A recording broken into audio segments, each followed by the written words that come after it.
We are continuing our Battleground 2020 series. Today we're focusing on Minnesota.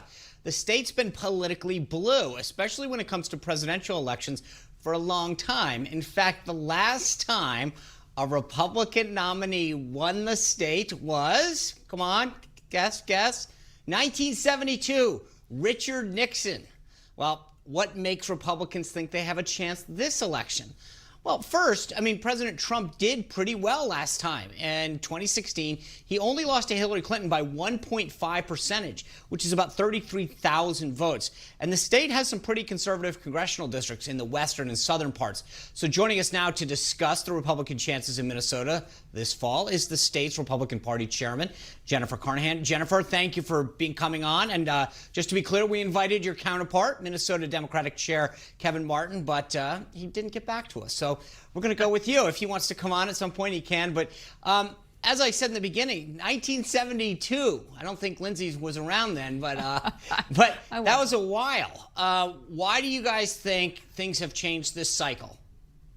We've been seeing shifting trends in Minnesota over the past several election cycles, where the state's going more and more red, especially in greater Minnesota. You pointed this out in 2016. The president came within 1.5 points or less than 44,000 votes. And a more important statistic is that President Trump won 78 of Minnesota's 87 counties, and particular congressional districts in the state. He did very well.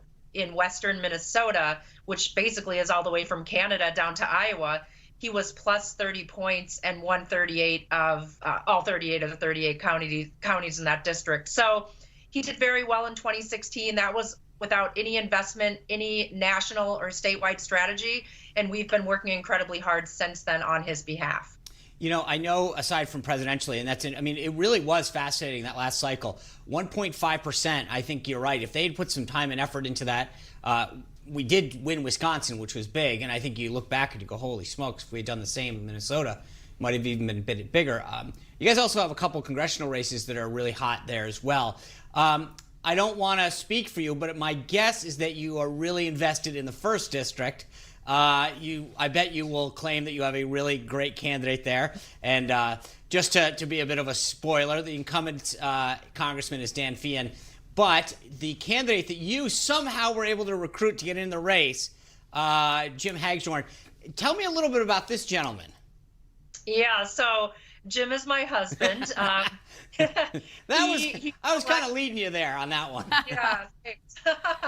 He was elected in 2018, and what was interesting there as well, and this is why I think Minnesota is such an important target, is in 2018 when we were losing races, and obviously the pendulum kind of swung the other way during that election, Minnesota was the only state in the entire country that flipped 2 United States House seats from Democrat to Republican when we elected my husband in southern Minnesota and elected another member of Congress, Pete Stauber, up in the northern part of the state where the Iron Range is. So we created great gains then, and we're intently focused on those seats again. I think my husband's seat is a huge agriculture and farming district, and all of those voters are still strongly with the president.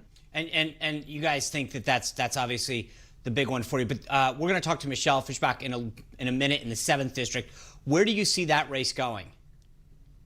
Michelle represents the biggest flip opportunity, I think, in the entire country for U.S. House seats, again, from Democrat to Republican. With the president being back on the ballot, that brings all kinds of positives. And Michelle is such a strong and vibrant candidate. She was the first female president of the Minnesota State Senate. She was our lieutenant governor when our former Democratic governor appointed Tina Smith when Al Franken had to resign in disgrace to the U.S. Senate.